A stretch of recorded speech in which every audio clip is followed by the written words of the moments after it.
Assalamualaikum warahmatullahi wabarakatuh. Kembali lagi kita dalam pembacaan buku Dahsyatnya Hari Kiamat karya Imam Ibnu Katsir. Kita sampai kepada pembahasan kemunculan Al-Mahdi pada akhir zaman. Ia salah seorang khulafa ar-rasyidin dan imam yang mendapat petunjuk, bukan Al-Muntazor atau yang ditunggu sebagaimana klaim kelompok Rafidhah, dan diharapkan kemunculannya dari ruang bawah tanah di Samaro. Hal itu adalah sesuatu yang batil, tidak ada bukti dan tidak ada jejaknya. Apa yang akan dipaparkan ini sudah dibicarakan oleh hadis-hadis yang diriwayatkan dari Rasulullah bahwa Al-Mahdi akan muncul pada akhir zaman. Menurut perkiraan saya, kemunculan Al-Mahdi akan terjadi sebelum turunnya Isa bin Maryam, sebagaimana ditunjukkan oleh berbagai hadis. Beberapa riwayat perihal kemunculan Al-Mahdi. Imam Ahmad bin Hanbal berkata bahwa Rasulullah SAW bersabda, "Andaikan dunia hanya tinggal 1 hari, niscaya Allah akan mengutus seorang lelaki yang memenuhi dunia dengan keadilan, sebagaimana dunia telah dipenuhi kezaliman." Sementara itu, Abu Nuaim meriwayatkan dengan redaksi, "Seorang lelaki dariku." Ia juga menyebutkan asar dari Habib, dari Abu At-Tufail, dari Ali, dari Nabi Muhammad SAW. Hadis ini diriwayatkan juga oleh Abu Dawud dari Utsman bin Abi Syaibah, dari Abu Nuaim Al-Ajli. Ia berkata bahwa Rasulullah SAW bersabda, "Al-Mahdi bagian dari kami Ahlil Bait. Allah memperbaikinya dalam 1 malam." Hadis riwayat Abu Daud. Ibnu Majah meriwayatkan hadis ini dari Utsman bin Abi Syaibah, dari Abu Daud Al-Jabri, dari Yasin Al-Ajli. Ia bukan Yasin bin Mu'az Az-Zayyad. Pasalnya, ia perawi yang lemah, sedangkan Yasin Al-Ajli lebih kuat darinya. Abu Dawud bercerita dari Harun bin Mughirah bahwa Umar bin Abi Qais menuturkan, Ali berkata sambil memandang kepada anaknya, Al-Hasan, "Sesungguhnya putraku ini seorang pemimpin sebagaimana Rasulullah SAW menamakannya. Dari keturunannya akan muncul seorang lelaki yang memiliki nama sesuai nama Nabi kalian Muhammad SAW. Orang itu menyerupai beliau dalam akhlak dan tidak menyerupainya dalam bentuk." Selanjutnya, ia menyebutkan kisahnya yang memenuhi bumi dengan keadilan. Abu Dawud As-Sijistani menetapkan kitab Al-Mahdi secara mandi dalam sunannya. Pada awal pembahasan kitab itu disebutkan hadis Jabir bin Samroh dari Rasulullah SAW, "Agama ini senantiasa tetap tegak sampai di tengah kalian ada 12 khalifah. Pada masa mereka umat bersatu." Hadis riwayat Abu Dawud. Dalam satu riwayat, agama ini akan senantiasa kuat sampai 12 khalifah. Jabir berkata, "Orang-orang bertakbir dan ribut lalu mengatakan kata-kata yang samar. Aku berkata kepada ayahku, 'Apa yang dikatakannya?' Ayahku menjawab, 'Semuanya dari Quraisy.'" Dalam satu riwayat, Jabir bin Samroh berkata bahwa saat kembali ke rumahnya, orang-orang Quraisy mendatanginya sambil bertanya, "Apa setelah itu?" Ia menjawab, "Setelah itu kekosongan." Abu Daud meriwayatkan hadis Sufyan As-Sauri dari Abu Bakar bin Ayyas, dari Zaidah, dari Qatar, dan dari Muhammad bin Ubaid. Semuanya dari Asim bin Abi An-Nujud, yaitu Ibnu Bahdalah, dari Zur bin Hubaish, dari Abdullah, yaitu Ibnu Mas'ud, dari Nabi Muhammad SAW. Beliau bersabda, "Seandainya dunia hanya tersisa 1 hari." Zaid berkata, "Karena lamanya hari itu." Selanjutnya mereka bersepakat pada kalimat, "Sampai diutus seorang lelaki sepertiku atau dari ahli baitku, yang namanya sesuai dengan namaku dan nama ayahnya menyamai nama ayahku." Dalam hadis Qatar disebutkan, ia memenuhi bumi dengan kebenaran dan keadilan, sebagaimana bumi telah dipenuhi kezaliman dan ketidakadilan. Dalam hadis Sufyan, Rasulullah SAW bersabda, "Dunia tidak akan lenyap atau tidak akan binasa, sampai orang Arab diperintahkan lelaki dari ahli baitku, yang namanya sama dengan namaku." Hadis riwayat Ahmad. Demikianlah Ahmad meriwayatkan hadis tersebut dari Umar bin Ubaid dan dari Sufyan bin Uyainah dan dari hadis Sufyan Ats-Tsauri yang semuanya dari Asim dengan redaksi seperti itu. At-Tirmizi meriwayatkan hadis ini dari dua orang Sufyan dan berkata bahwa statusnya adalah hasan sahih. At-Tirmizi meriwayatkan dalam bab yang sama dari Ali, Abu Sa'id, Ummu Salamah, dan Abu Hurairah. Selanjutnya At-Tirmizi berkata, Abdul Jabbar bin Ala Al-Attar menuturkan kepada kami, Sufyan bin Uyainah bercerita dari Asim, dari Zur, dari Abdullah, dari Nabi Muhammad SAW. Beliau bersabda, seseorang dari ahli baitku yang memiliki nama sesuai dengan namaku akan berkuasa. Hadis riwayat At-Tirmizi. Asim berkata, Abu Asim menuturkan kepadaku dari Abu Hurairah. Ia berkata bahwa Rasulullah SAW bersabda, andaikan dunia hanya tersisa satu hari, niscaya Allah akan memanjangkan hari itu, sehingga seseorang dari ahli baitku akan berkuasa, namanya sesuai dengan namaku. Hadis ini berstatus hasan sahih. Abu Dawud berkata, Sahal bin Tamam bin Burai menuturkan kepada kami, Imran Al-Qattan bercerita kepada kami dari Qatadah, dari Abu Nabrah, dari Abu Sa'id. Ia berkata bahwa Rasulullah SAW bersabda, Al-Mahdi dari golonganku, dahinya lebar dan hidungnya mancung. Ia akan memenuhi bumi dengan neraca dan keadilan, sebagaimana bumi telah dipenuhi kezaliman dan perbuatan aniaya. Ia berkuasa selama 7 tahun. Hadis riwayat Ahmad. Hadis riwayat Abu Dawud.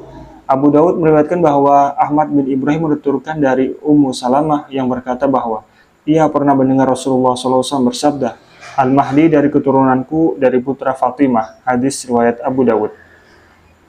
Abdullah bin Ja'far berkata bahwa ia pernah mendengar Abu Al-Malih menyanjung Ali bin Nufail dan ia menyebutkan kebaikan kepadanya.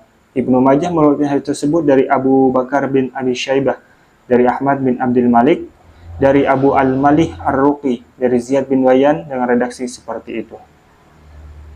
Abu Daud berkata bahwa Muhammad bin Musanna menuturkan kepada kami, Nabi SAW bersabda, timbul perselisihan saat kematian seorang khalifah.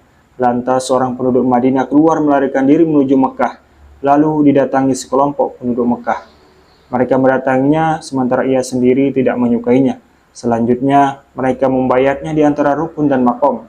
Tidak lama kemudian datang utusan dari Syam lalu ditenggelamkan di Al-Baidah antara Mekah dan Madinah.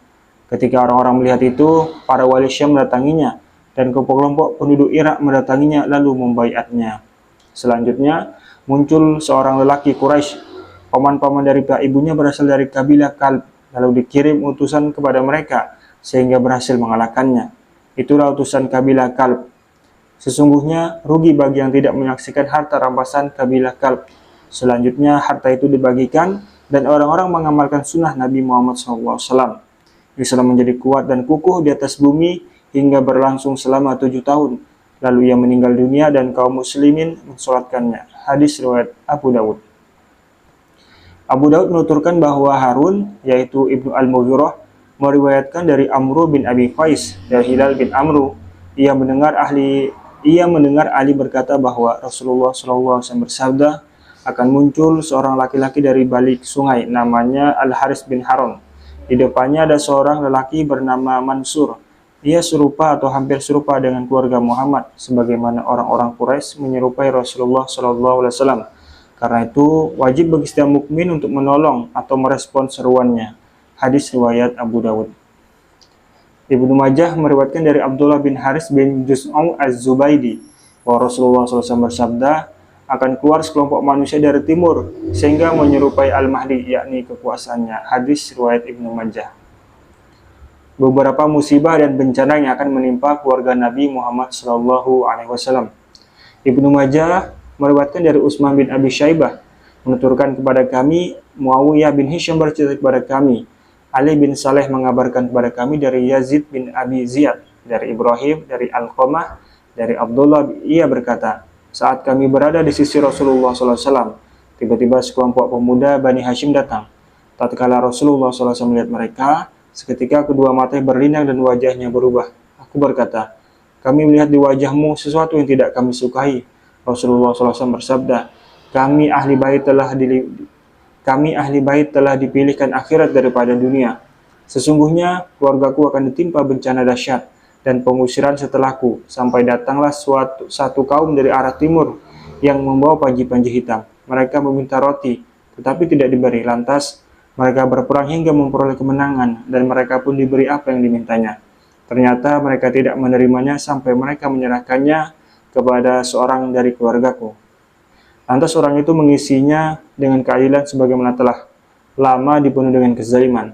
Siapa saja di antara kalian menemukan hal itu, hendaknya ia mendatanginya meskipun harus merangkak di atas salju. Hadis riwayat Ibnu Majah.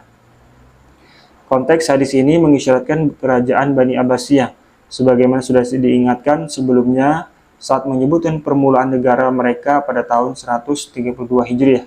Di dalam hadis tersebut juga ada isyarat bahwa Al-Mahdi muncul setelah kerajaan Bani Abbasiyah. Ia berasal dari ahli bait keturunan Fatimah binti Rasulullah SAW, lalu dari Hasan, bukan Husain sebagaimana teksnya sudah disebutkan dalam hadis yang diriwayatkan dari Ali bin Abi Thalib radhiyallahu anhu. Allahu a'lam. Ibnu Majah menuturkan dari Abu Qalabah, dari Abu Asma Ar-Rahbi, dari Sauban bahwa Rasulullah SAW bersabda, pada harta simpanan kalian akan terbunuh 3 orang, seluruhnya anak khalifah. Selanjutnya kekhalifahan tidak jatuh ke salah satu mereka. Setelah itu muncul bendera-bendera hitam dari arah matahari terbit, lalu memerangi kalian dengan peperangan yang belum pernah dilakukan satu kaum pun. Selanjutnya beliau menyebutkan sesuatu yang tidak Sauban ingat. Beliau meneruskan, jika kalian melihatnya, baiatlah ia meskipun dengan merangkak di atas salju, karena sesungguhnya ia khalifah Allah Al-Mahdi. Hadis riwayat Ibnu Majah. Hadis ini diriwayatkan sendirian oleh Ibnu Majah dan memiliki isnad kuat lagi sahih. Jelasnya, yang dimaksud dengan harta simpanan yang disebutkan dalam konteks ini adalah harta simpanan Ka'bah. Ketika itu ada 3 orang putra khalifah yang terbunuh untuk mengambil harta sampai akhir zaman. Lalu keluarlah Al-Mahdi. Kemunculan Al-Mahdi terjadi di negeri tempat terbitnya matahari, bukan dari Sirdab Samaro, sebagaimana diklaim oleh orang-orang Rafidhah. Mereka mengatakan bahwa sekarang Al-Mahdi sudah ada di sana dan mereka menunggu keluarnya pada akhir zaman. Sesungguhnya itu tidak benar dan merupakan tipu daya setan.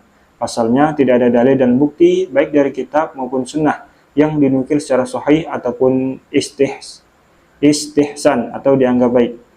At-Tirmizi meriwayatkan dari Rushdin bin Sa'ad bahwa Rasulullah SAW bersabda, akan muncul dari Khurasan bendera-bendera hitam tanpa ada yang menahannya hingga ditancapkan di Ilya. Hadis riwayat At-Tirmizi.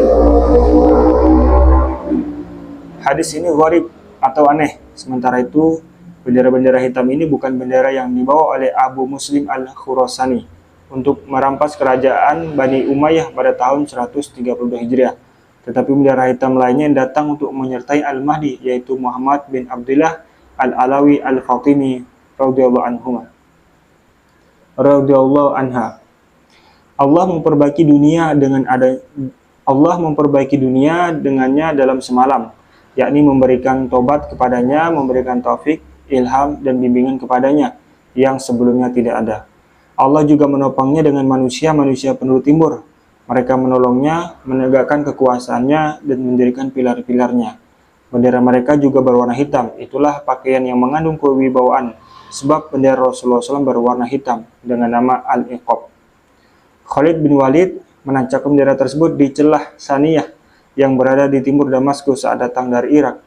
Karena itu tempat tersebut dikenal dengan nama Saniyah dan sampai sekarang dinamakan Saniyah Al-Iqab. Bendera ini menjadi siksaan bagi orang-orang kafir Nasrani Romawi dan Arab, serta memancangkan akhir yang baik bagi hamba-hambanya yang beriman dari kalangan Muhajir dan Ansor, serta orang-orang yang bersama mereka dan setelah mereka sampai hari kiamat. Segala puji hanya milik Allah. Begitu juga Rasulullah SAW masuk ke Mekah pada penaklukan Mekah dan mengenakan tutup kepala berwarna hitam. Dalam riwayat lain beliau mengenakan sorban hitam di atas putih. Maksudnya bahwa Al-Mahdi yang keberadaannya terpuji dan dijanjikan pada akhir zaman, asal keluarnya dan kemunculannya dari arah timur dan dibaiat di Baitullah. Hal ini sebagaimana ditunjukkan oleh beberapa hadis. Saya sendiri sudah menulis satu bagian tersendiri mengenai Al-Mahdi. Segala puji bagi Allah. Ibnu Majah juga berkata, Nasr bin Ali Al-Jahdomi menceritakan kepada kami, Muhammad bin Marwan Al-Uqaili mengabarkan kepada kami, Imarah bin Abi Hafsah menuturkan kepada kami dari Zaid Al-Amyi, dari Abu As-Siddiq An-Naji dari Abu Sa'id Al-Khudri bahwa Rasulullah SAW bersabda, di tengah-tengah umatku akan ada Al-Mahdi. Jika waktunya pendek, masanya hanya 7 tahun. Kalau tidak, 9 tahun. Selama itu umatku mendapatkan kenikmatan yang belum pernah mereka dengar sama sekali. Bumi mengeluarkan hasilnya dan tidak menyimpan apapun. Saat itu harta benda menumpuk, sehingga seseorang berdiri sambil berkata, "Wahai Mahdi, berilah aku." Al-Mahdi menjawab, "Ambillah." Hadis riwayat Ibnu Majah. At-Tirmizi berkata, Muhammad bin Ja'far menuturkan kepadaku. Syu'bah mengabarkan, aku mendengar Zaid al-Amyi. Aku mendengar Abu Bakar an-Naji bercerita dari Abu Sa'id al-Khudri. Ia berkata, kami khawatir ada peristiwa setelah Nabi kita, maka kami bertanya kepada Nabi SAW. Beliau bersabda, sesungguhnya di dalam umatku ada Al-Mahdi. Ia akan hidup 5 atau 7 atau 9 tahun. Seseorang mendatanginya sambil meminta, wahai Mahdi, berilah aku. Abu Sa'id al-Khudri berkata, lantas Al-Mahdi menuangkan semua yang ada di kainnya semampu yang dibawa oleh orang itu. Hadis ini hasan. Diriwayatkan dari sumber lainnya dari Abu Sa'id dari Nabi Muhammad SAW bahwa nama Abu As-Siddiq An-Naji adalah Bakar bin Amru. Ada juga yang berpendapat Bakar bin Qais. Ini merupakan dalil bahwa maksimal waktunya 9 tahun dan minimal 5 atau 7 tahun. Barangkali ia adalah khalifah yang menuangkan harta benda, hanya Allah yang Maha Tahu. Pada masa Al-Mahdi, buah-buahan banyak, tanaman melimpah, harta benda banyak, penguasa berkuasa, agama berdiri tegak, musuh takluk, dan pada masanya kebaikan tetap ada. Imam Ahmad berkata, Khalaf bin Walid bercerita kepada kami, Ibad bin Ibad menuturkan kepada kami, Khalid bin Sa'id mengabarkan kepada kami dari Abu Al-Wadak, dari Abu Sa'id bahwa seseorang lelaki berkata, demi Allah, setiap kali datang seseorang memimpin kepada kami, ternyata ia lebih buruk dari pemimpin sebelumnya. Demikian juga dengan tahun. Setiap tahun yang datang ternyata lebih buruk dari tahun sebelumnya. Abu Sa'id berkata, seandainya bukan karena aku mendengar sesuatu dari Rasulullah SAW, niscaya aku akan mengucapkan seperti yang dikatakannya. Aku pernah mendengar Rasulullah SAW bersabda, sesungguhnya di antara pemimpin kalian akan ada seseorang pemimpin yang menaburkan harta tanpa menghitung-hitungnya. Lantas seseorang mendatanginya sambil meminta-minta. Pemimpin itu menjawab, ambillah. Selanjutnya orang itu membentangkan kainnya dan pemimpin itu menaburkan harta ke dalamnya. Rasulullah SAW membeberkan selimut tebal yang dipakainya sambil menceritakan perbuatan orang tersebut. Setelah itu, beliau menyatukan ujung selimut itu sambil bersabda, lantas orang itu mengambil kainnya dan pergi. Imam Ahmad meriwayatkan hadis ini sendirian dari segi ini.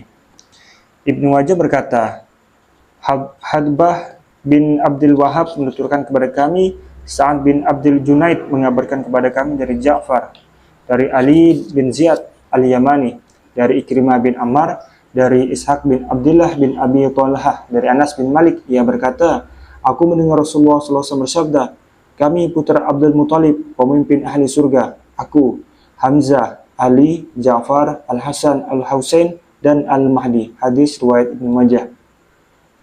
Syaikh kita Abu Al-Hajjaj Al-Mizzi berkata, demikian yang terdapat dalam Sunan Ibnu Majah. Dalam isnad ini ada Ali bin Ziyad Al-Yamani, padahal yang benar adalah Abdullah bin Ziyad As-Suhaimi. Aku katakan, demikian juga Al-Bukhari menuturkan hadis ini dalam At-Tarikh dan Abu Hatim dalam Al-Jahr wa At-Ta'dil. Ia sendiri adalah orang yang tidak dikenal dan hadis ini mungkar.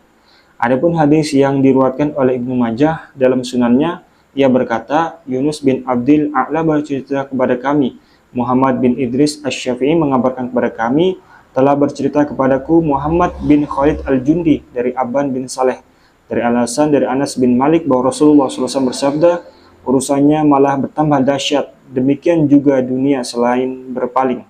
Manusia bertambah kikir dan kiamat tidak akan terjadi kecuali pada orang-orang yang jahat dan tidak ada Al-Mahdi kecuali Isa bin Maryam. Hadis riwayat Ibnu Majah.